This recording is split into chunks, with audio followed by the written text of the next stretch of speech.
Welcome again to the live podcast episode of the Global Greek Influence. Today, we will unravel Beleri's arrest through the world of Greek minority rights in Albania, also the diplomacy and regional dynamics surrounding the prolonged detention of the mayor-elect of Himara, Dionysios Beleri, and the Greeks of North Epirus. Thank you for joining us for a thought-provoking discussion that will challenge your views and provide valuable insights into these significant topics. We have an esteemed panel joining us today for our discussion on Beleri's arrest and Greek minority rights, diplomacy, and regional dynamics. I welcome our first guest, Dr. Kleanthis Kyriakidis, Faculty Senate Chair at the American University in the Emirates and a retired Greek naval captain. Welcome to the show, Dr. Kyriakidis. Thank you very much. It's an honor. Next, we have Orestis Omran, a partner in the Brussels office of DLA Piper and the head of the firm's Greece country group. Mr. Omran is considered a distinguished figure in the legal field and has been recognized for his expertise and contributions. Welcome to the show, Mr. Omran. Thank you very much, Yoda. I appreciate the introduction and I'm looking forward to the discussion. And that's not all. We are thrilled to announce that MEP Nikos Papandreou for PASOK will be joining us later on. His perspective will definitely contribute to our exploration of the complexities surrounding Greek community rights in Albania and its culmination in arresting the mayor-elect of Himara, Dionysios Beleri.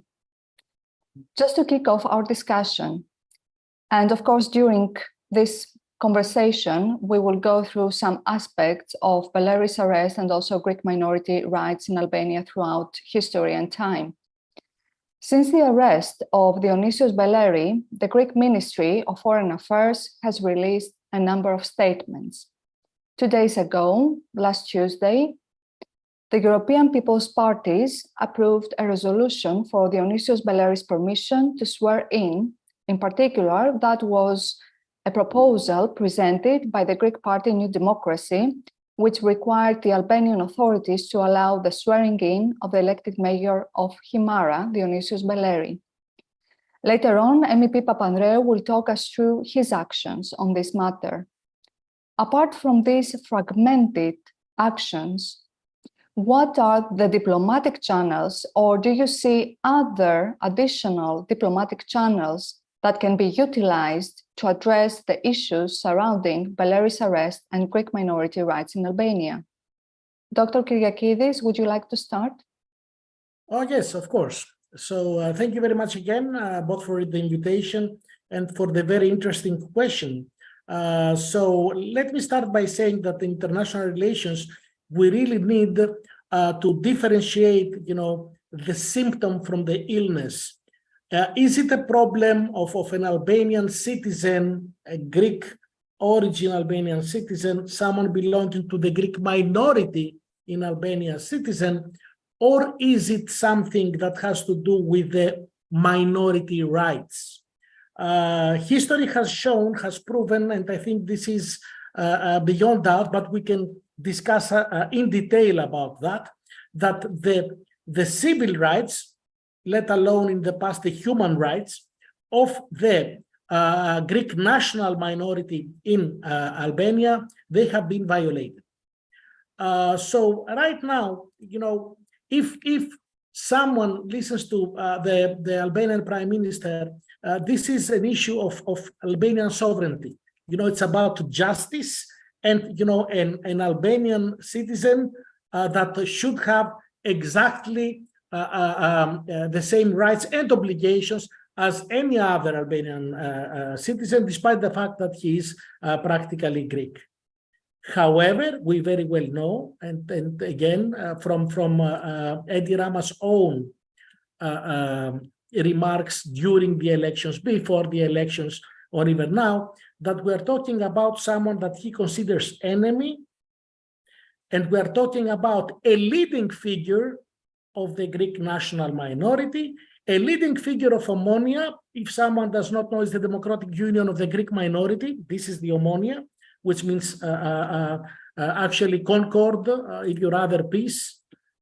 So it is really about his rights, and this is why the Greek government should do something about.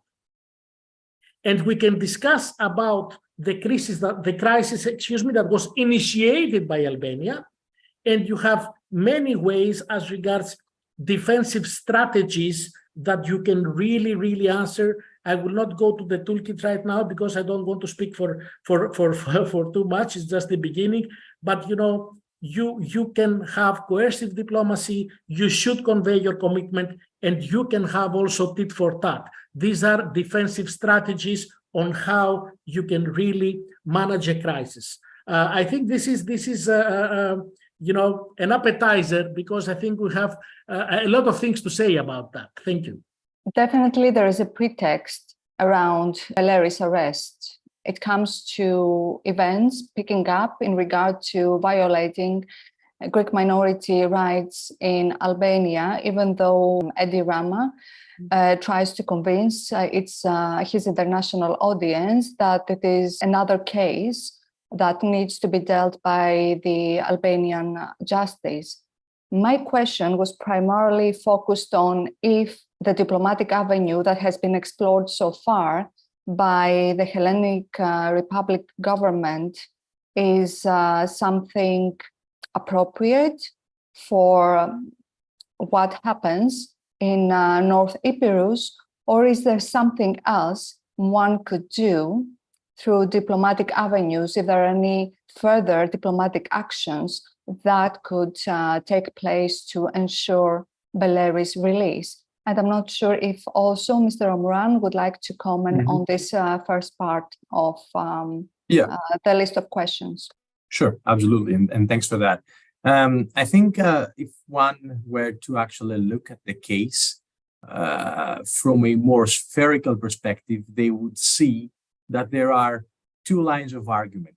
There is the Albanian line of argument, which says, hey, that's a matter of national legal order. We arrested somebody because they violated our criminal laws, and we are lawfully have imposed detention on him. So there is nothing that actually Greece or any other jurisdiction is competent to address. So that's what the Albanians are saying.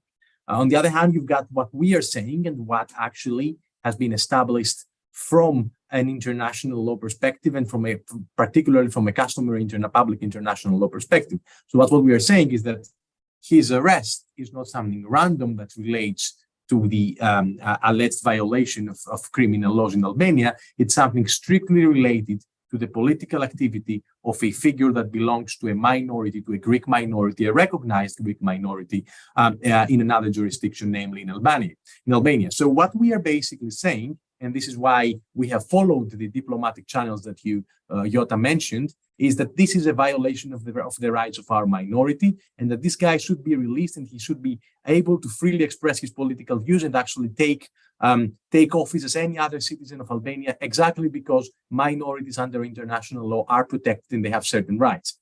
Have we done the rights? Have we taken the right steps so far? If you want my view on that, we have done what we would do in any other similar occasion. And that's very legit, and it's very actually in order of what a very responsible EU member state would do in certain circumstances. So we address the issue by notifying our neighbors and telling them that this is not the right thing to do.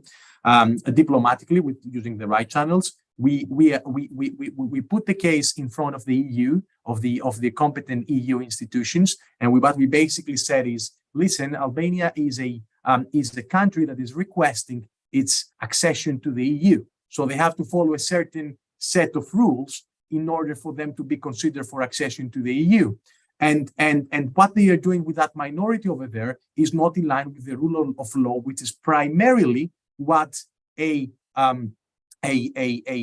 country requesting its accession to the EU would need to comply with. And then, of course, and you will address that with, I guess, with Nikos Papandreou later on, what we have done in the context of the European Parliament. All these are in the right direction. Can anything else be done? In my humble opinion, and from a legal perspective, I think that if we are to escalate that, we need to threaten Albania, if I can use the term. We need actually to put on the table our voting right for its accession to the EU. If Greece does not say yes, if Greece does not consent to the accession of Albania to the EU, then that's not going to happen. And that's why recently Edi Rama mentioned that during a statement he made in the context of the case, that, well, this cannot be used against us regarding our accession to the EU. So yes, there is a way to escalate that. I think we do have the nuclear weapon, if I can use the term, because Albania relies on us on a certain level. And if violations of this kind continue regarding our minority in Albania, then this is certainly that can be used at a certain point in time. That was very, very interesting, very, very important. And I think it has already been implied that we will use this weapon, quote unquote, and I completely agree with Mr. Omran that this really is a nuclear option, a nuclear weapon for Greece. However, we should also remember that the diplomatic and economic pressure that we can have on Albania is multiple. So we have all the leverage. There are 650,000 approximately Albanians living in Greece, and there are huge remittances going from Greece to Albania every single day. So when your minority is not treated in the proper way, you have other ways to really put some pressure. You have leverage. And I would like to really also point out that at least 1/3 of the Albanians, someone might say a smaller number, but this is according to the figures that I have found, they are also illegal. There is no, I'm not talking about illegal immigrants. They are residing in Greece illegally. They are irregular migrants, if you rather. Now, you have a country, which is Greece, which is stronger in everything, economically, militarily, demographically, diplomatically. You can really explain to Albania that this is a wrong way to deal with a Greek elected leader, actually. He's a leader, he's a mayor, he's an elected mayor, and he was the vice president of Omonia as well. So we're talking about a personality which is very important for Greece. And of course, if you deal in a bilateral way, you have to use your leverage. You are not at the same level with Albania. We have to be very clear in international relations. There are many people accuse us, of course, because sometimes we want to believe that we are at the same level with Turkey. We are not, we are stronger.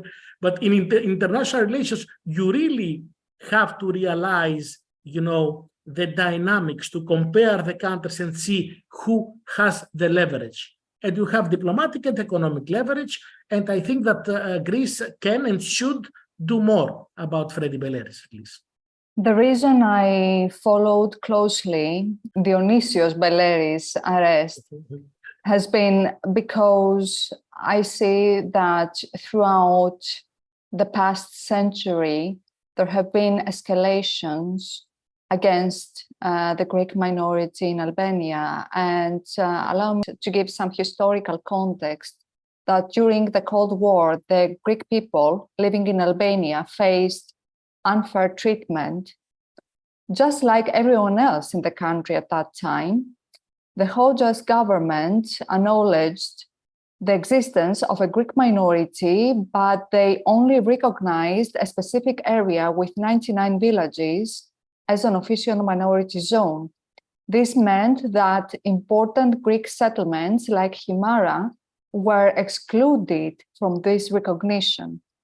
People who lived outside the official minority zone were not allowed to receive education in the Greek language, and speaking Greek in public was forbidden. The Hoxha government also changed the population of the region by moving Greeks out and bringing in Albanians from other parts of the country. Now, in 2023, and several presidents later in the post-communist Albania, a country that aims to become a member of the European Union and is currently considered a hybrid democracy, still maintains undemocratic elements. The Greek minority in Albania still faces discrimination, especially when it comes to their access to education in the Greek language, protection of their property rights, and dissidents of violence perpetrated by nationalist extremists. Additionally, there have been tragic incidents such as the murders of Aristotelis Goumas in 2010 and Konstantinos Katsifas in 2018. Furthermore, the administrative and territorial reform in 2014 resulted in the demolition of homes belonging to 19 ethnic Greek families in Himara, and similar actions were taken in 2016 and 2017 following decisions made by local authorities. So one says that there has been a pre-context in communist Albania that has been followed up by the current reforming of Albania into a democracy. So one has to think and ask, as I'm going to ask you, Dr. Kyriakidis and Mr. Omran, what are the specific goals and objectives of the parties involved in navigating the Beleri arrest and expropriation of Northern Epirote's property? I think if I may take the floor, I think one of the major goals is to give the other side the impression that we are not going to surrender on our points. I think that's very important. Persistence is very important in diplomatic relations. When you want to make a point, you have to keep making the same point wherever you are required to be making that point. So I think that's one of the first goals. Secondly, I think it is also important to actually negotiate from a position of a universal approach. That means that this is not only the arrest of that specific individual, but it's also a broader issue regarding the protection of the rights of the Greek minority. And I think the more the broader the problem is, the more attractive it is going to become for the EU institutions to deal with and to spend some time on. So I think that should be the second goal. The third goal is actually, I think, a little bit more general, I would say. It's the goal of having good neighboring relationships in our region. I think Albania, and I think it was a good point that Kleanthis made earlier on, we are a stronger country in a number of circumstances compared to Albania. That's certainly the case. It is true, though, that not always the weak surrenders. And we have also to bear in mind that obviously the Albanian leadership uses that very issue for internal purposes. They use that issue to actually feed their national feelings, their nationalistic feelings, and that's something that needs to be taken into consideration. So I think that in the context of the negotiation, Albania needs to become aware of the fact that there are certain other issues that are unresolved in our bilateral relationships, and protecting the rights of the minority and making sure that they can exercise freely their political rights is part of what we will be requesting and what we will be pursuing if required, even before international justice, while we try to settle our open issues with them. So I think that's a threefold approach. And obviously there is a lot more to say, but I'm going to pause here. Usually it's better to disagree. So the conversation is really with different argumentation or whatsoever. But in this case, Europeanization of the issue, and we have tried to do that, and I think we have tried to do that successfully. Already, Jota mentioned, the European People's Party and its decision, the vote, and the resolution. It is really something good. However, we need also to be careful. We don't need a mediator right now or a big negotiating table. We need the European Union really to intervene and European Union is extremely important exactly because Albania wants to become a member of the Union. So cannot disregard, cannot ignore the European Union position, feeling, and especially the acquis communautaire. And it's obvious that what's happening is a violation of rights. Now, what we should expect, what we want actually, we want our minority, we don't care that much, sorry, about Freddie Beleri as a person, but I need to insist on that. We want the full protection of the minority, the rights of self-determination, or if you rather self-identification. We really want, you know, the Greek population, the Greek national minority to have the right to use the Greek language, which is their mother tongue, in public life, to have schools and you know, probably get the confiscated property back. So there is no respect for the Greek property. These are the things that Greece wants. Now, I really am puzzled as regards what, I mean, I know, but I try, this is a matter of figure, you know, what Albania wants to do with this.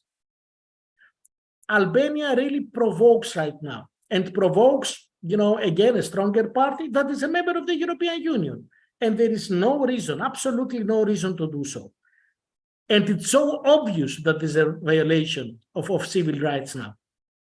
So what Albania wants to show force, wants to show that practically continues to disregard the civil rights of the Greek national minority. And this is a slippery slope. I think this will cause more problems in the future as regards the Greek-Albanian relations if it is not solved now. It should be solved now and forever.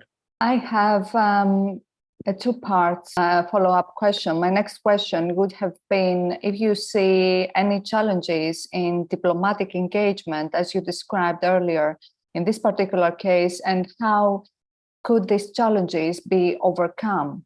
Again, in order to negotiate, there must be something to negotiate. Albania does not negotiate its jurisdiction as regards, you know, the justice of its own people. We do not negotiate the rights of our national minority. So really, what we need to do is, let's say, behind closed doors, frankly discuss with Albania as regards its future and as regards its aspirations for, you know, good, proper relations with its neighbor. And not from the strong point, you know, the size that, okay, we are the strongest or you need us because we have, these are just, you know, this is just to explain that we have the leverage. We don't need to do that. Simply, we don't need to do that. But we need to have a frank discussion with our Albanian counterparts as regards the protection, of the civil rights of the Greek national minority. This is what we need to do. This is why I say we don't need a big negotiating table with other countries. We need European Union really to be more involved. We don't need a mediator. A mediator, in order to discuss these issues, should have been an honest broker. It is hard to find an honest broker. It must be from a country that really has nothing to do with the area. Probably, you know, a Scandinavian, you know, someone that really is not heavily involved. And we don't want, you know, multilateral negotiations. It's a bilateral issue and a European issue in its heart. So bilateral as regards, you know, Freddie Beleri himself, but European as regards the protection of the civil rights you know, the Greek national minority and an elected official in this country, elected not only by Greeks, by Albanians as well. We should remember that. And he's in jail for something like 4 months, which is really unacceptable. Before I'm going to ask Mr. Omran if he would like to comment on this, on Dr. Kyriakidis' position. So I was saying that the fair challenge I see there is the issue of sovereignty. And this is very I would say, usual in similar situations in the international legal order. So Albania claims that it is, and it actually is, within its own sovereignty to decide how they will implement their own criminal legislation. And they are saying that you cannot interfere with that. So that's a very difficult argument to make, namely how to take this internal order, legal order issue and internationalize it and say, hey, that's not a criminal matter. It's basically a matter of violation of the political rights of a recognized minority in your jurisdiction. I think that's one challenge. The second challenge is what I mentioned before, the leadership of the negotiating party. The leadership does have other goals as well.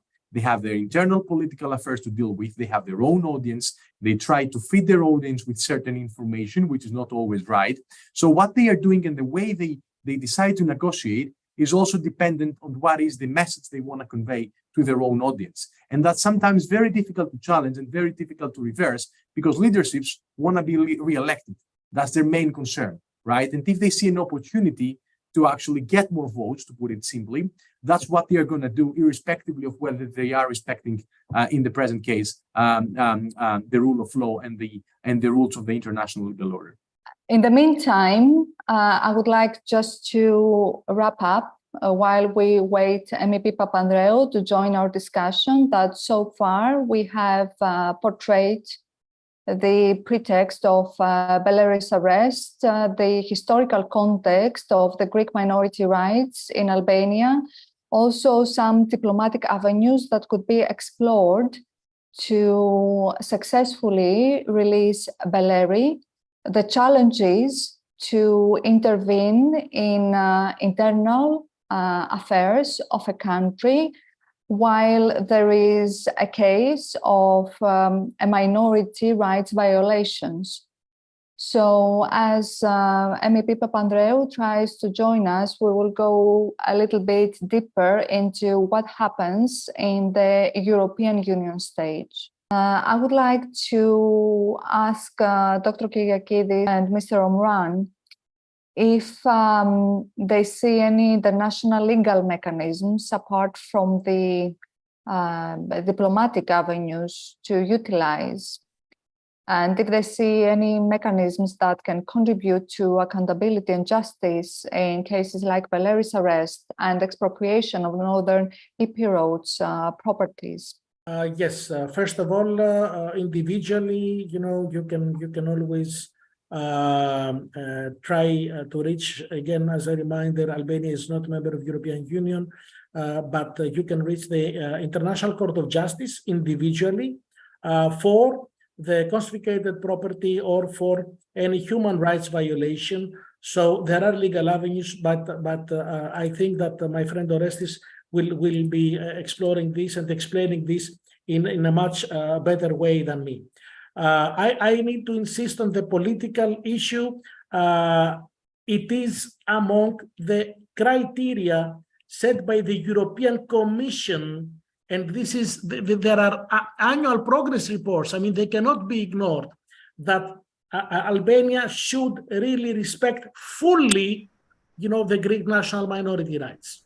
So I am for diplomacy. I don't think that legal action really can go to another level right now. But again, probably it could. I will leave that to Orestis to discuss. But politically, we need to insist that European Commission really evaluates the human rights situation, the civil rights situation actually in Albania every time as regards pertaining to the Greek national minority.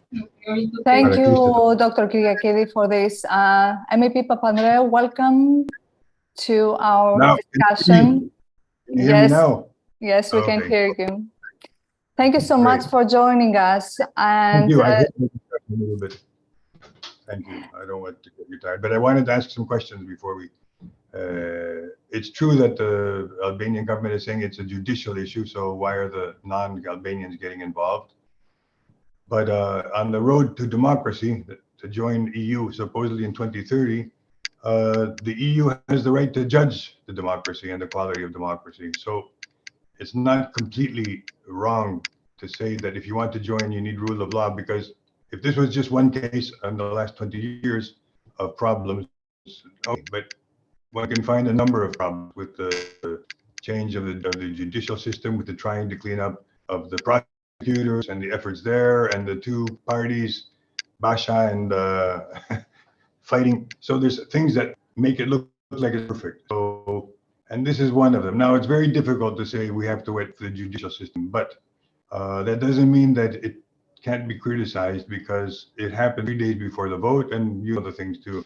What I don't understand is why, I don't know why government thinks they get votes from this, from other Albanians. Do they get a benefit politically internally from putting the mayor in jail? Does that make sense, or is it something else going on? That's a question which I'm not sure, because I think Rama would like to not have done all this now with all the pressure getting, but he keeps saying it's independent judicial system, so it's a little bit of a difficult thing. But again, everything is rated. So there's a grading score, how good the elections were, how fair the system is. So you get graded from the European Parliament on your accession process. I think the European Parliament won't push too much, because Albania is a geopolitical partner now. I look at it more cynically. And the West looks at Albania, the big West, America, and the big players in Europe. Albania has taken an anti-Russian position. It's on the list of enemies along with Greece. And one more person in jail for the big powers is not their problem, really. I'm being cynical now, since Albania has not fallen into the trap of being pro-Russian. If it had been pro-Russian, they would have come down harder. There's a little bit of my cynical analysis why Parliament, not some of them, but the majority doesn't want to make too much noise about this. I don't know. This is my opinion. Proof, I'm guessing. Thank you for giving us a glimpse into your starting position in this discussion for Beleri's arrest. Also, in regards to the rule of law and democracy surrounding the Greek minority rights in Albania. I was going to ask you, because we roughly touched upon the diplomatic actions of the Greek government on this issue. I'm going to ask you, how do you see the Greek government's diplomatic engagement with the Albanian government in response to Dionysios Beleri's arrest, and therefore creating an opportunity for Greek MEPs to leverage their influence? Yeah, well, the government pushed a lot. I mean, that's a diplomatic question, because the issue it looked like Greece-Albania.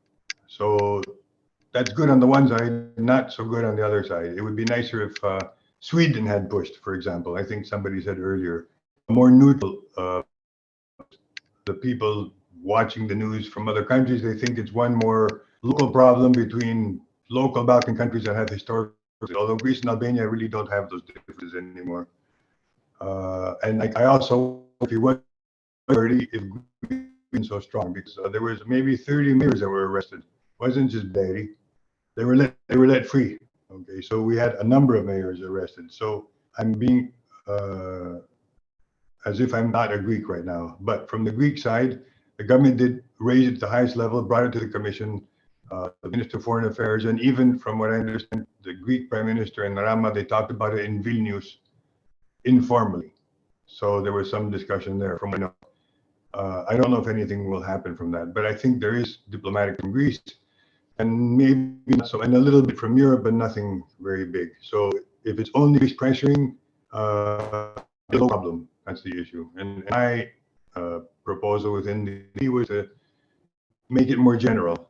But my party, the SND, Socialist Democrats, actually didn't want to say anything about Beleri in the official document, which only passed from an amendment that was made from the party and myself. It was a funny coalition. And the reason is that, well, the argument is it's a judicial system and not for the European Union to say. That's one of the arguments that some say. But then every day we're talking about judicial systems of non-European countries, whether it's Turkey, Nagorno-Karabakh, Iran, we're always talking about these things. Anyway, I mean, I would think at least he could let him out with an ankle bracelet or something crazy. I mean, as a humane thing, to be more humane for a person in prison who's in his 50s. And really, okay, the court can go on, but not all countries put you in jail until the court case, until proven guilty. He hasn't been proven guilty yet. And most countries allow you free until the court. Like we have people in Brussels who are free until the court. So that's a legal issue. And I think there's others who are waiting. So it becomes more difficult. That's very much detail. And if you go into that much detail, people don't listen to you when you go into these details. So that's my take, that the European Union, basically, let's move on. The main players, the France and the Germanys and the Spain and the Portugals. Would you see any steps further from the Commission side to secure Freddie Beleri's release and ensure that charges against him are lifted? Yeah, I think so. I think there'll be more pressure on Borrell, on the commissioner who's responsible. And I mean, I really think it's a diplomatic thing, but I think there should be pressure from the EU, either officially or with a phone call, unofficially, and say, look, we have a lot of problems. It would be give some diplomatic reason. There's pressure. You want your accession. You have the accession by 2030. I know Rama says we've tried many times and they don't let us in. So the fear is that Albania will just turn away from the EU. And I think we also, in this, we have to bring North Macedonia in very fast. So the Albanian people, the sense that Europe is moving on the Balkans, because it hasn't moved very much. And Montenegro, I think, is farther down the line. They have a different problem than Albania. So I think first is North Macedonia, next Albania, and then we. And if they put North Macedonia soon, unfortunately, Macron stopped. That was very wrong. Then Albania has more hope. And we're also discussing that this is separate, but that the accession process should give benefits as you get closer, not just everything when you join. You see what I mean? So when you do X, you get more funding. If you do Y, you get the EU network of telephones for free. So Albania can call Germany without the huge cost, or Albania. If you're in Albania, you call Greece, the cost is huge on the cell phone. So add small things, because when I was there during the voting procedure, and there's many Albanians who speak Greek, and we didn't only speak Greek and English, they really said, when will we join the European Union? Are we doing it right? And I said, you're going to join very fast. You have to give hope. And so if we want Albanian people to be behind the process, at some point they'll give up. We have to give hope. And part of the hope is to get the Greeks on their side and to say, let's go because Greece will really support Albania because we're neighbors.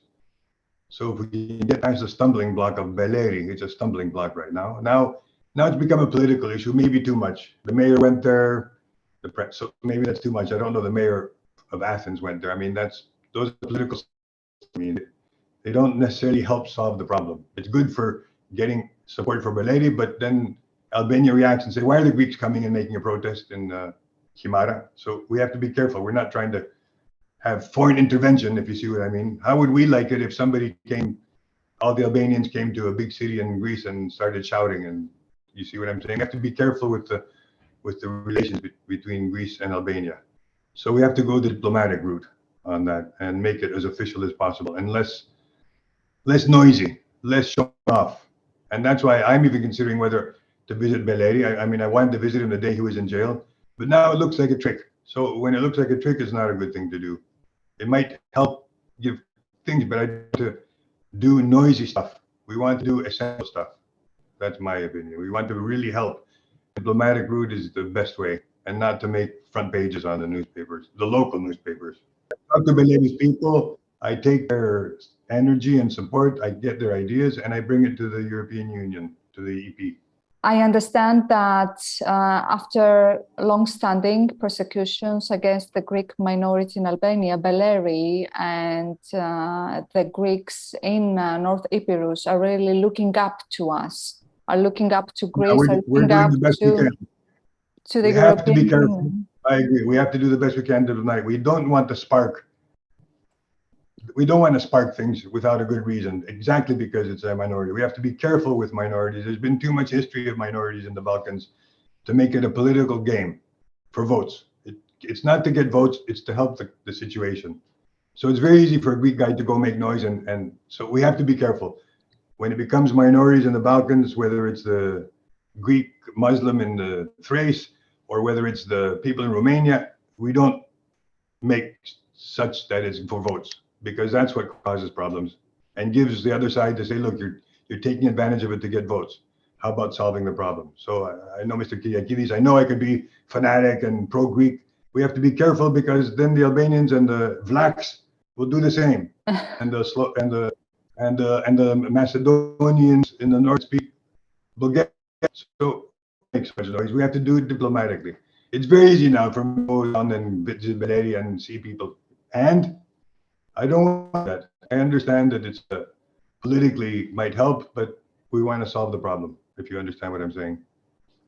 MEP Papandreou, on this note, I would like to ask you, what actions have you taken in regard to Beleri's arrest? Because we have been following you on media, but would you like to lead us through what you've already done? Look, it happened that I was on the first mission to look at the local elections from the EP that basically grades the elections, how fair they were, if there was intervention. And when we arrived, they arrested Beleri. So my first thing was to tell the European ambassadors and the representative of EU that we have to say something, because we're here as observers, and then they arrest somebody the day before elections. It's too close. If it had been 3 months before, or if they had said, look, you have a criminal past, you can't run for mayor, okay, but it didn't look like it was a rule of law. But so they didn't. And then when I came back, and I managed to put into the report some comment on Beleri, very small, because they'd already decided not to do much. I brought it up with Borrell, in the commissioner, to have a look at it. I brought it up with my team, and we passed an amendment in the plenary that we demand the release. In the report, this is the report for the accession process. It's not, anyway, it's an annual report for countries that are, so when you put in the report that there's a rule of law problem, it hurts. And that we had to make a struggle for, because, as I say, it was split within the parliament. And so there was a lot of, well, anger, but it ruined a nice report. And I don't like to ruin a nice report, but this was a true reason. So we brought it up. I've gone on the television, I've gone in the press, I've told the other MEPs, and I've had to help to believe. We also communicated with the other parties, mainly the New Democracy Party, and we agreed with the amendment. So we worked together on this. This is a national issue. So we basically brought it to the public mind, and maybe more than was expected. And because it's a sensitive minority issue, you have to be careful when you say that, because the other parliamentarians think one more Greek problem, like Cyprus. We have to say it nicely. No, it's rule of law. You want the country to join Europe, it's rule of law, and not Greek problem and Greek minority. So I'm active, I'm still active, and I follow up. And yes, on Monday I gave a speech again about Beleri in Greece. It was on the Greek television. I've written some articles. So I've done the role, I think, of a MEP to promote as best as possible. And of course, I didn't have yet the connections in the European Parliament, because I only joined in May. I mean, the week after I joined, I went to Albania. So I don't have the whole network yet to push. But next time we'll get there. One final question to all the three of you. It's going to be a roundtable question. How do you see mediation or alternative dispute resolution methods be employed to facilitate dialogue and bridge differences in this situation? I would like to start with Dr. Kyriakidis and finish with MEP Papandreou. Dr. Kyriakidis, can I first address a couple of points? Yes, of course. Okay. So first of all, let me try. I told you that really it's inexplicable why Albanians do what they do, and Teddy Rama. However, as also my friend Orestis said before, you know, there is also an internal target audience. We should remember that there is a big number, considerable number of ultra-nationalists in Albania, and there is this dream of greater Albania. There are charm organizations, and the charm issue as they portray it, at least. So there are some issues for Edi Rama, and probably he thinks that he can really get some votes out of this, hard stance that he portrays as following the rule of law, despite the fact that we know that civil rights and human rights is much better now than in the past, but civil rights in Albania, we have an issue. This is not only for the Greeks. This is not only for the Greek national minority. Civil rights are violated in Albania in general, and this is something that should be pointed out, I think, in the whole European Union accession course of this country. And of course, Greece is very steadfastly insisting on the annual progress reports and having all the things that have to do with the minority rights, language, codification of policy, everything. So yes, on the one hand, I agree with Mr. Papandreou, and I wish him all the best in his position as a member of European Parliament. It is so nice to see the cooperation across the aisles, as Americans would say, because national issues are national issues. So this is really great, and we wish him the best. On the other hand, sometimes you need to raise the bar, have a limited escalation. Why? Because if you simply, try to be a little bit more democratic or even passive, you can end up with things like, September 1955. We had a minority in Turkey, big one as well. So we did not react as we should have reacted at the time.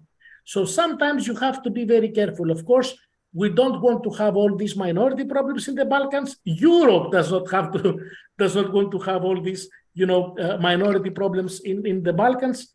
But I think, as the Minister of Foreign Affairs said, really, the ball is on their table. I mean, they should do something right now. I think that Greece has been reacting very well. If we need mediation, it wouldn't be bad to have someone that can be really an honest broker. But I told you again, it's hard to find one. Sweden, Norway, probably Iceland, someone. You cannot have, for example, Italy. Italy would support Albania. You would not have Serbia that would support Greece, or at least that would be the perception. You need someone, not even the US, obviously. You need someone that can really, really be an honest broker. And I'm not sure who can really do so in this point. Probably, the member of European Parliament, Mr. Papandreou, has a better idea as who could be really a mediator about this. Thank you, Kleanthis, because I don't think that MEP Papandreou can be with us for longer. So I would like Mr. Omran, if he could give us a 1-minute pitch before we close with MEP Papandreou point of view. Yeah, thank you. I think a couple of points there. I think, following up on what was said by MEP Papandreou, I think indeed, it's a very accurate point. Illegal detention, from a legal perspective, is stricto sensu a matter regarding the quality of democracy and the rule of law. So that's something that indeed they are evaluated upon. That's something that needs to be taken into consideration, obviously, and that sort of assessment should play a greater part in the relevant dialogue regarding the accession of Albania to the EU. Going forward, I think. You asked about a mediator. I think there are a couple of points there. Is this, and we have to be realistic here. I think, first of all, is this an important enough issue, merely the mere, and I'm going to be cynical as well here, the mere illegal detention of a minority member in Albania to request the involvement of another sovereign state to resolve the problem? I think we would not go that far. If you look at the past experience in terms of a mediation at the international legal order, then you would see that this would have to do with border disputes, with broader minority issues. And I'm not saying this is not a broader minority issue. That's certainly one, but it has not been posed as one yet. So I don't think that this would be the right sort of path to take. And do not forget that in order to have a mediator, the mediator has to be accepted by both sides. Would ever the Albanian leadership consider that very issue being as important as, let's say, a broader minority issue, to request or to accept a sovereign state to intervene and actually play the broker's role and play the mediator's role? I don't think that's going to happen. I think that we are using the right media here, the right paths. I think taking the issue to the European Commission that is negotiating the accession of Albania to the EU is the right thing to do. Our actions through our representatives in the parliament are also to the right direction. And yeah, in that sense, the parliament, the European institutions, the parliament, the Commission do play a role of a sui generis mediator in the relevant discussion. So I think this is where we should stick to that and see where that takes us. Thank you, Mr. Omran. MEP Papandreou, would you like to add a few last points? I think it's not an issue for mediation because the Albanian side can say it's a legal problem. What mediate? Tell the judge to let him out. That could never happen. I mean, so the mediator says let him out. You have a legal problem. And in fact, the Greek Conservative Party sent a letter to the Commission. The Commission answered that this is a legal problem and not necessarily the issue that you think it is. That's the answer, the official answer by the EU. That doesn't mean these things don't pressure and don't sting. So our role is to keep pushing and do the diplomatic pressure. If it's important for somebody to go to Albania to put more pressure, as Mr. Kyriakidis says, of course, but it has to be done properly at the right time when it's worth it. It has to get a result, some kind of result. It has to be a way for, if he's it has to be face saving from the Albanian side. And I don't know, it could be the nationalist issue, it could be the global issue.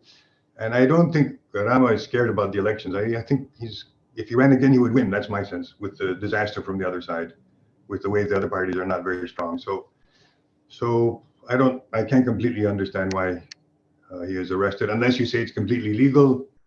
But you know, in a country where there's problems still with what's legal and what's not, and we have rule of law issues, you could probably find many people that you could put in jail or free from jail. So, and I'm not saying that in Albania, other countries too. I'm not saying that's an exception. In Greece, I'm sure you can find many people to arrest because every day when we drive, we probably break the rule of law. So it's a matter of how strict you want to be. In this case, the strictness was taken to the extreme. And I've had all the story from the Greek side. I think it's wrong what happened. And I hope that we can pressure the judicial system in the proper way to at least go very fast and not delay the court, because I think in the court he'll be innocent. That's my belief.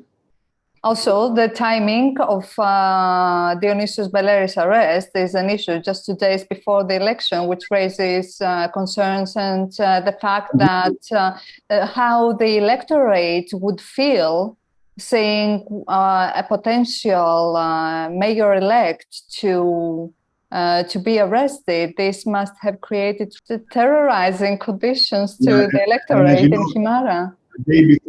The day before, the president went on television and attacked him, and that doesn't make it look like a neutral legal system.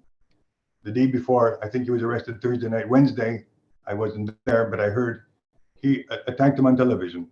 I don't know why. So, and next day he's arrested. That sounds like old-style government. And we know the tradition of Albania, so we do have rule of law, as was pointed out. We do have that rule of law, and we have to pressure that. And that's the role of the MEPs. I mean, we do what we can do. We're not. We can't take guns, and we have to make our noise, pressure the European Parliament, where I am. Of course, it would be nice to pressure the United States and other players in the area. Greece is doing best it can. I think they've raised it to the highest level. We do much more diplomatically. The Greek side, the Minister of Foreign Affairs, the ambassador has visited many times, Greek Ambassador Beleri, the woman, the Greek Prime Minister has brought it up, other parties have brought it up, so the Greek side is pressuring. And I think at some point the pressure starts to cost on a country, and that's my hope. So it's not a mediation because it's not a dispute of two sides with, as you said, a border. It's a legal thing. It's in the Albanian side, it's legal. In our side, it's prejudicial. And that So I think that's the main idea. I think we keep with your help too, and that we're doing this discussion today, and if other people hear it and they become aware, that's part of the process of pressuring. Thank you very much for allowing us. And that brings us to the end of this thought-provoking episode of the Global Greek Influence podcast. We hope that this discussion has challenged your views and provided valuable insights into the complex issues surrounding the arrest of Dionysios Beleri and the Greek minority rights in Albania. We were honored to have an esteemed panel of guests joining us today. I would like to sincerely thank MEP Nikos Papandreou for being with us. We were honored to have you today and provided us with your perspective on Beleri's arrest, emphasizing the violation of the rule of law and its impact on the regional and European relations. Thank you. A special thank you to Dr. Kleanthis Kyriakidis, whose expertise in security studies diplomacy can be utilized to address the issues surrounding Beleri's arrest and the Greek minority in Albania. Last but not least, Orestis Omran, a leading lawyer with international reputation who shared valuable insights into the challenges faced by Beleri and the potential advantages and limitations of resorting to international courts or tribunals. As we wrap up... Thank you very much for having me. Appreciate it. Thank you. As we wrap up this episode, we encourage you, our listeners, to continue exploring Beleri's arrest and the Greek minority rights in Albania and staying informed about the ongoing developments. Remember, knowledge and awareness are essential in supporting the pursuit of justice, accountability, and the protection of democratic rights. Thank you once again for joining us on this enlightening journey. We look forward to bringing you more thought-provoking discussions in the future. Stay tuned and stay engaged.